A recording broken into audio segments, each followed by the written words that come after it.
गुरुदेव परम श्रद्धेय दाजी को प्रणाम। आज के विषय को लेते हैं, समय की विडंबना देखिए। कहाँ हमारे ऋषि जिनके नाम का गोत्र से हम पहचाने जाते हैं, उनकी भूमि पर, उनकी धरा भारत में हमारी मूल या कहिए असल उन्नति कितना धीमी हो गई है कि योग पर आज हमें संगोष्ठियों के आयोजन की आवश्यकता पड़ने लगी, जबकि योग ही तो हमारी जीन है, या कह सकते हैं सीधे शब्दों में हमारा डीएनए है। सोचिए, ऐसा क्यों हुआ? इस सोच के लिए कोई जैविक उम्र की बंधन नहीं है, कोई बायोलॉजिकल एज नहीं है। जो युवा हैं वह, और जो युवाओं को मार्गदर्शन कर रहे हैं वह, हम सभी को मिलकर सोचना है हम कहाँ खड़े हैं।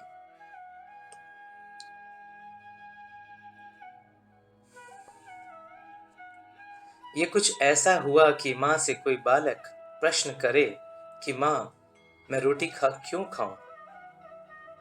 फिर हम उसे बताएं कि ये जीवन वर्धक है और रक्षक दोनों है। योग जीवन की आवश्यकता नहीं है, यह तो स्वयं हमारा जीवन है। जब तक आपका विश्वास अपने आप पर है, योग चल रहा है। प्रत्येक श्वास और प्रश्वास पर एक योग है। आप सब तो सुधीजन हैं, बुद्धिजीवी हैं, शिक्षाविद हैं। आपके सामने मैं क्या साझा करूं? जब सूर्य नाड़ी अर्थात हमारे सीधे या दायां हाथ की नासिकाग्र की नाड़ी और बायां नासिकाग्र की नाड़ी यानी चंद्र नाड़ी, और इन दोनों के मध्य सुषुम्ना नाड़ी, इनके मध्य नियमन ही तो प्राणायाम है।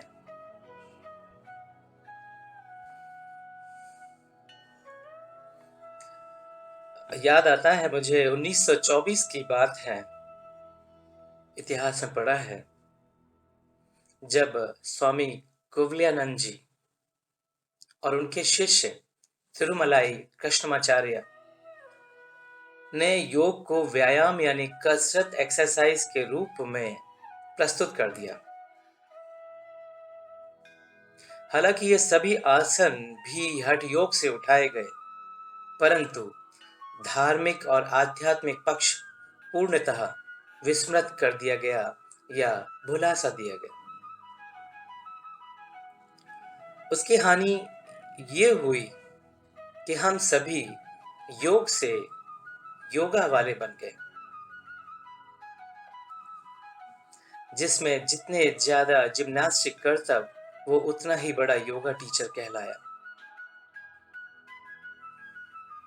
आज योग मुख्य रूप से आसन, श्वास लेने की कला और अभ्यास पर आधारित पद्धति तक सीमित हो गया। वर्तमान में देखा जाए तो केवल आसन, व्यायाम, अनुलोम विलोम तक को ही योग समझा जाता है। व्यायाम आधारित योगा केवल हमें स्वस्थ और स्फूर्त रखने तक सीमित है, जिसकी मैं भी प्रशंसा करूंगा, परंतु मूल योग को भूलना पीड़ादायक है। ये कुछ ऐसे है जैसे रेलवे स्टेशन या हवाई अड्डे पर आकर सो जाना और समय के गुजरने पर मंजिल की तड़प से रो उठना। हमें मनुष्य जीवन किस लिए मिला है? भौतिक जीवन रूपी प्लेटफॉर्म पर सोने के लिए, या हमारी मंजिल की ओर जाने वाली राह पकड़ने के लिए? हम अधिकांश जन क्या करते हैं? हमारी सारी वृत्ति, जीविका दिन भर सिर्फ हमारे और हमसे जुड़े लोगों के लिए बेहतरीन सुविधाएं और साधन जुटाते हैं, जिससे वह भी जीवन रूपी प्लेटफॉर्म के मजे ले सके। फर्क कुछ नहीं पड़ता। कुछ लोग कम कमाते हैं तो वो प्लेटफॉर्म पर बाहर सोते हैं। हम स्मार्ट पीपल्स हैं, रिजर्वेशन कक्ष में वातानुकूलन में सोते हैं, या एरोड्रम पर क्रेडिट कार्ड से फ्री मिलने वाले अडानी के बनाए रेस्टिंग लाउंज में आराम करते हैं। ध्यान से देखिए, हम सभी सो रहे हैं, और जो लाउंज में नहीं आ पाया वह भी जनरल कुर्सी पर सो ही रहा है। इस दुनिया में हम लाख भागदौड़ करें, पर जब तक असल से योग नहीं करते, सिर्फ सो रहे हैं। भले दौड़ में हम बोल्ड बनकर मेडल ले आए, पर असल में सो रहे हैं। जब तक अपने असल प्रेमी को नहीं समझ पाए, उसके प्रेम को नहीं जान पाए, उसकी केयर को नहीं समझ पाए, उसकी देखभाल को नहीं महसूस कर पाए, हम सिर्फ और सिर्फ सो रहे हैं। सोचिए, मानसिक अवसाद, आधुनिक कमजोरी, डिप्रेशन, मैं आजकल थोड़ा डाउन फील कर रहा हूं, से परे ले जाता है हमें ये योग, जो मूलतः ध्यान के द्वारा समझा जा सकता है। हमारी क्षमताओं को बढ़ाने वाला, हमें ऊर्जा से भरने वाला, हमारी आवश्यकताओं को न्यून करने वाला केवल योग है, जिसकी महती जरूरत है, आवश्यकता है। आज तो डॉक्टर भी कहते हैं थोड़ा ध्यान किया कर। आज खिलाड़ी भी ध्यान करते हैं। योग का अर्थ है जुड़ना। किसी से जुड़ना नहीं है हमें, हम तो जुड़े हुए हैं। बात इतनी सी है कि हम सभी वास्तविकता में सोए हुए हैं। यदि किसी के जागरण के प्रयास से हम समय रहते जाग जाते हैं, तो हमारी काबिलियत है कि हमने किसी की आवाज को गौर किया।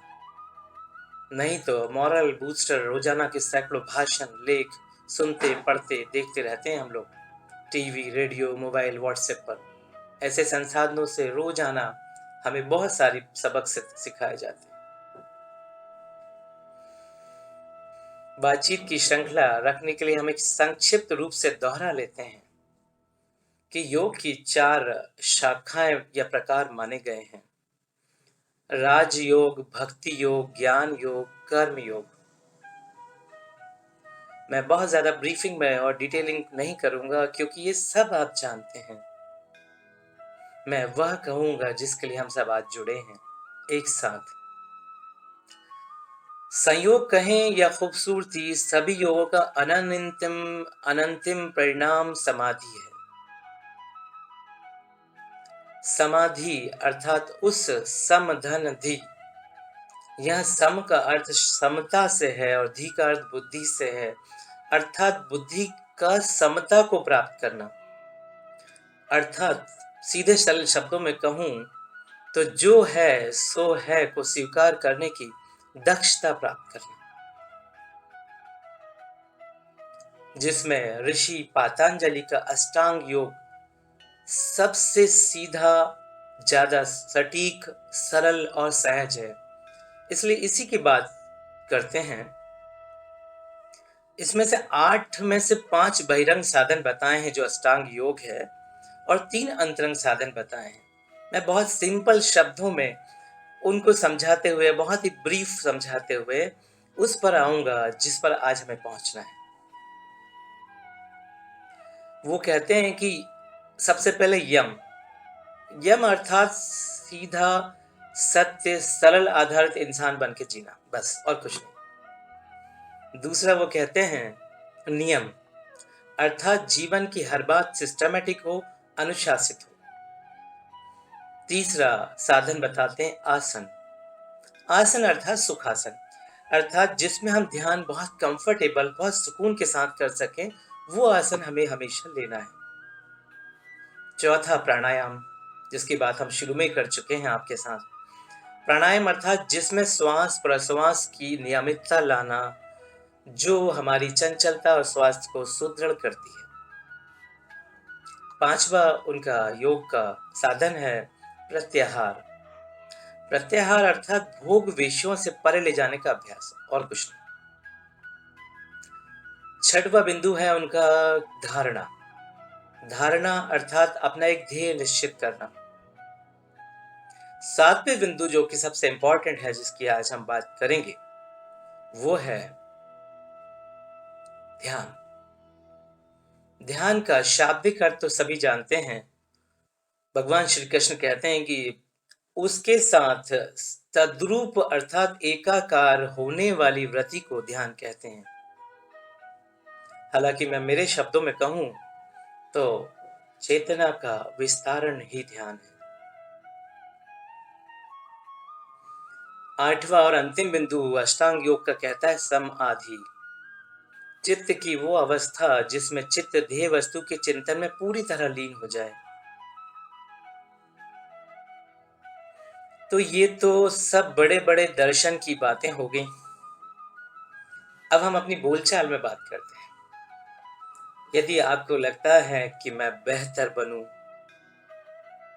दुनिया की अधिकतम स्तर पर सहायता कर पाऊं, मैं अपने वैशिष्ट्य को दुनिया के सामने ला पाऊं, मैं अपनी क्षमताओं को सर्वश्रेष्ठ बना पाऊं, मैं अपने जीवन में syndrome, down syndrome, depression, psychological disorders जैसे जैसे जैसे विसंगतियों से सदा के लिए दूर रहूं, मैं न केवल स्वयं की मदद करने के काबिल बनूं, अपितु अन्य की मदद के भी काबिल बन सकूं।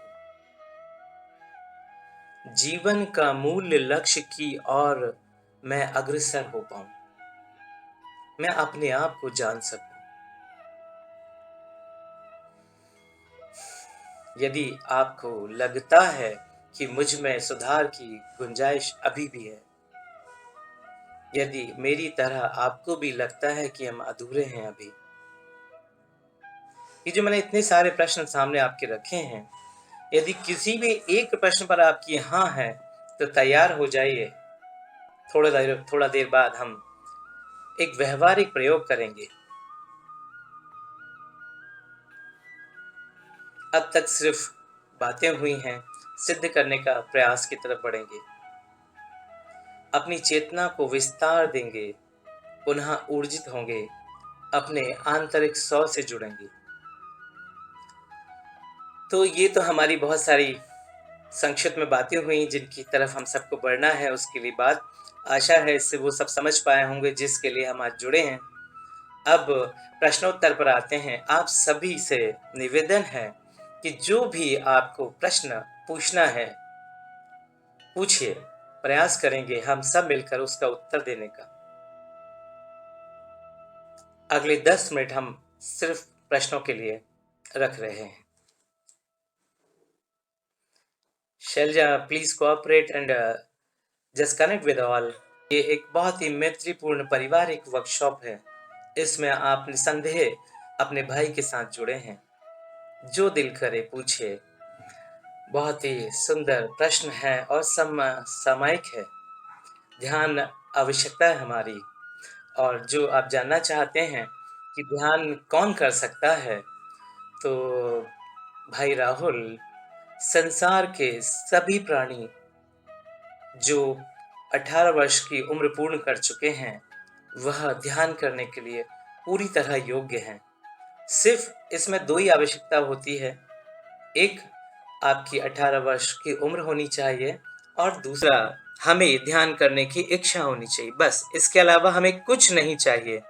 हम ध्यान करने के योग्य हैं। संसार के किसी भी कॉर्नर में हम ध्यान कर सकते हैं। ध्यान में दूरी कोई बाध्यता नहीं है। आप कहीं भी हों, जहां भी हैं, जिस शहर जिस देश में हैं, आप उसी पल ध्यान सीखना शुरू कर सकते हैं। ध्यान के लिए पूरे जीवन भर कोई भी शुल्क नहीं देना होता है, आखिरी सांस तक, कभी भी। और ध्यान के लिए प्रशिक्षण सदैव उपलब्ध है। और जो भी व्यक्ति भाई-बहन इच्छुक होंगे ध्यान सीखने के, वो बिल्कुल हमें कहें, हम सब तैयार हैं आपके सहयोग में, आपके असिस्टेंस में, आपकी सहायता के लिए। और ध्यान सीखना कुछ ऐसा है, मतलब ये समझिए, संसार में अगर कोई सबसे सरल चीज़ हो सकती है तो सिर्फ़ ध्यान। क्योंकि इसमें जैसे हम साइकिल चलाना सीखते हैं ना, एक स्कूटी चलाना सीखते हैं, आप देखा होगा आपकी सिस्टर, आपकी वाइफ़, आपके परिवार के जन आगे बैठते हैं और हम स्कूटी एक्टिवा सिखाते हैं। हम मात्र 3 दिन सिखाते हैं, चौथे दिन आपने उन्हें दौड़ाते देखा होगा। और कुछ समय बाद तो आप देखेंगे वो रोडों पर शिकायतों को लेके आते हैं लोग, क्योंकि वो अब जान चुके हैं कि एक्टिवा कैसे चलती है और वो आपसे उस ट्रेनिंग पीरियड से भी बाहर हो गए हैं। तो ये समझिए कि ध्यान करना बहुत सरल है, इसमें मात्र 3 दिन 20 से 25 मिनट आपको हमारे साथ जुड़ना होता है। Offline, online, just at the same level और रिमोट कोई प्रॉब्लम नहीं है, यानी आपको हमारे सामने आने की, हमसे जुड़ने की, हमारे घर या आपके घर या संस्थान में आने की आवश्यकता भी नहीं है। आप जहाँ भी हैं वहीं उसी समय आप ध्यान सीख सकते हैं। और जो हम प्रयोग की बात कर रहे हैं, कुछ क्षणों के बाद हम उसकी तरफ भी बढ़ रहे हैं, क्योंकि जैसे देखिए इतनी सारी हमने बात की, तो अक्सर मैं हमेशा साइंस को लेके चलता हूँ कि जो कुछ कहा गया वो क्या प्रूवन है, क्या वो सिद्ध है, तो ही बात करो, नहीं तो सामान्य जन की तरह चुपचाप रहो। तो हमें सामान्य को विशेष बनाना है और ये प्रक्रिया सिंपल ध्यान से होती है। ध्यान से आप लगातार अपने व्यक्तित्व में निखार देखेंगे, आपकी क्षमताओं में विकास देखेंगे, आपकी ताकत में विकास देखेंगे, सक्षमता बढ़ते देखेंगे। आपकी, मैंने आप एक बात सुनी होगी, मैंने बोला था आवश्यकताओं को न्यून होते देखेंगे। ये बड़ा अद्भुत शब्द है जो कि ऑफिशियल रिकॉर्डिंग पर है आपके साथ में, कि आवश्यकताएं कैसे न्यून हो सकती हैं। हमने इच्छाएं कम होते देखी हैं, इच्छाओं को हटाते देखा है लोगों को, पर क्या आवश्यकताएं भी घटाई जा सकती हैं? बिल्कुल सत्य है। जब आप हम जुड़ेंगे तो इसको कुछ ही समय में देखेंगे। देखिए 3 दिन के प्रयास के बाद आप सक्षम हो जाएंगे ये कहने में कि हम सही कह रहे थे, नंबर 1।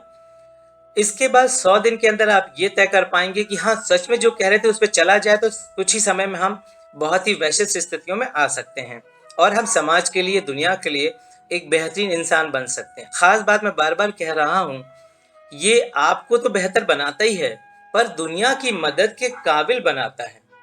आपकी एक आंख बंद करने पर दुनिया की बहुत सारी घटनाओं को आप सीमित या धीमा कर सकते हैं।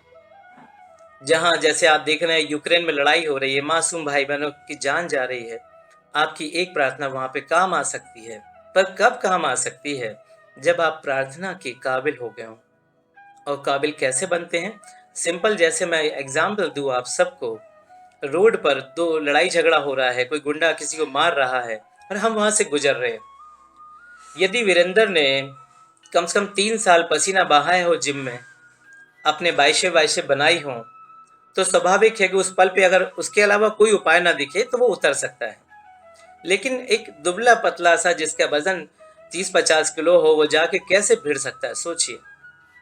तो यही कहता है कि ध्यान के द्वारा हमारी ताकत, हमारी संवर्धन, हमारी शक्ति का विकास होता है और हम, स्पष्ट बात है, हम प्रार्थना के काबिल बन पाते हैं। हम दुनिया के लिए बेहतर सोच पाते हैं।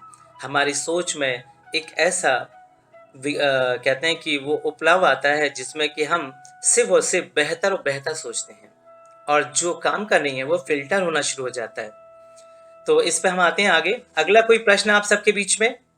बिल्कुल खूब दिल से पूछिए, जो लगता है कठिनतम, क्लिष्टतम पूछिए। मैं नहीं तो मैंने फिर से कहा, यहाँ पर 21 लोग हैं हम, कोई ना कोई तो बताएगा। जी।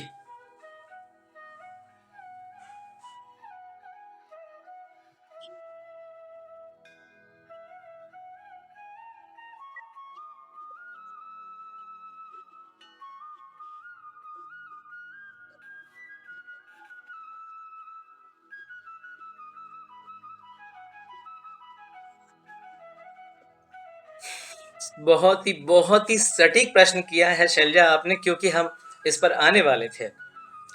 देखिए हम जो ऋषि पतंजलि का राजयोग है उस पर आधारित सहज मार्ग साधना अर्थात हार्टफुलनेस मेडिटेशन को प्रस्तुत करते हैं दुनिया के सामने, जो कि दुनिया के 145 से ज़्यादा देशों में है, यूनाइटेड नेशंस के साथ जुड़ा हुआ है और संसार के कोई भी ऐसा देश नहीं है जहां पर कि हम उपलब्ध नहीं है अब। एक बात। दूसरी बात, पूरे जीवन भर जैसे मैंने आपको कहा कि कभी भी कोई भी शुल्क नहीं देना है जुड़े रहने और ध्यान सीखने और ध्यान करने के लिए। तीसरी बात, जो आपने बात की कि भाई आप अष्टांग योग के 7वें सोपान की बात कर रहे हैं, तो प्राणायाम का क्या करेंगे? देखिए ऐसा है, जब हम ये जो परिमार्जित किया गया है, इससे शाहजहांपुर के श्री रामचंद्र मिशन के जो बाबूजी महाराज आए हैं दुनिया में, 1945 में उन्होंने इसको भारत सरकार के साथ रजिस्टर्ड किया था। आज 75 साल से ज़्यादा 75 साल चल रहे हैं, आज़ादी के साथ ही आया था 3 साल पहले आते। तो मैंने एक चीज़ देखी है कि इस ध्यान परंपरा में हम 7वें सोपान से शुरू करते हैं, यानी कि ध्यान से। ध्यान और समाधि, बस 2 सोपान हमारा कार्य है। तो जो आप पीछे 6 सोपान छूट गए जिसमें प्राणायाम भी शामिल है, आप ध्यान से देखिए। जब हम ध्यान करना शुरू करते हैं, और अभी मैं उसका एक व्यवहारिक प्रयोग भी कराऊंगा आप सबके साथ, तो ध्यान में प्राणायाम स्वयं होता है। जब आप ध्यान की विशिष्ट अवस्थाओं में चले जाते हैं, अंतर में चले जाते हैं, अपने अंदर डूबने लग जाते हैं, तब आप देखेंगे कि आपकी सांसें बहुत धीमी हो जाती हैं। और कई बार जब वापस आते हैं बाहर उन अवस्थाओं से निकल कर, कंडीशन से, तो आप लंबी सांस लेते हैं। तो ये कैसे संभव है? ये सिर्फ संभव है ध्यान के द्वारा। तो जो 6 सोपान बीच में पीछे गए हैं, जो ऋषि पतंजलि प्रस्तुत करते हैं, वो जब ध्यान करते हैं तो स्वयं पूरे होते हैं। मैं शुरू करता हूँ। सबसे पहले जैसे कि हमने कहा यम, यानी कि सीधा सरल सच्चा जीवन जीना। तो सब जैसे ही आप ध्यान करते हैं, आप अंतर से प्राकृतिक अवस्था को प्राप्त करते हैं और लगातार बहुत बेहतर और बेहतर होना शुरू हो जाते हैं। जब बेहतर होते हैं तो आपसे गड़बड़ झाला तो होना ही नहीं होने। तो जब नहीं होने तो पहला नियम अपने आप पूरा होना है। दूसरी बात आती है नियम की, कि साहब जीवन को अनुशासित चलाएंगे, टाइम बिंग चलेंगे, सब कुछ होगा। तो आप जब ध्यान करने वाले लोगों को देखेंगे जो एक सही साधना से जुड़े हुए हैं, तो वो उनका जीवन अपने आप स्वयं अनुशासित हो जाता है। क्योंकि ध्यान की खूबसूरती है कि वो आपको हर तरफ डेवलपमेंट देता है, 360 डेवलपमेंट देता है, 360 डिग्री। तो ये चीज़ आ जाती है। फिर इसके बाद में आप बात करें यम, नियम, ध्यान, धारणा, प्रत्याहार। तो प्रत्याहार की बात करें साहब कि ये चीज़ें हमें नहीं करना, विषयों की तरफ नहीं जाना है। तो भाई आप सोचें क्यों विषय को? जब आप ध्यान करते हैं तो आपको कुछ सोचना ही नहीं पड़ता है। आप स्वयमेव कुछ भी गड़बड़ झाले की तरफ नहीं देखते हैं, क्योंकि ध्यान आपको परिष्कृत करता है, आपको पवित्रीकरण की प्रक्रिया से ले जाता है और आगे बढ़ते हुए दिव्यीकरण की प्रक्रिया में जाता है। तो तीनों अवस्थाओं में, यानी सीधे शब्दों में कहा जाता है, हम सभी जन्म लेते हैं मनुष्य के रूप में, लेकिन ध्यान से देखें तो हम शुरुआत करते हैं पशु मनुष्य के रूप में, श्रेणी है, आगे बढ़ते हैं मनुष्य के रूप में, और फिर इसके बाद में दिव्य मनुष्य के रूप में। तो यदि आप पाते हैं कि आप मनुष्य हैं, तो आप दिव्य मनुष्य की तरफ बढ़ रहे हैं। और अगर सिंपल मनुष्य के रूप में भी नहीं थे, यानी कि लगातार दुनिया को मार काट रहे हैं, लड़ाई झगड़ा कर रहे हैं, तो आप देखेंगे कि आप इस ध्यान के द्वारा मनुष्य के रूप में आ रहे हैं। तो ये परंपरा है। तो ध्यान में आने के बाद आपके जो 6 सोपान हैं, वो अपने आप ही उसके अंदर शामिल हो जाते हैं और साथ साथ चलते हैं।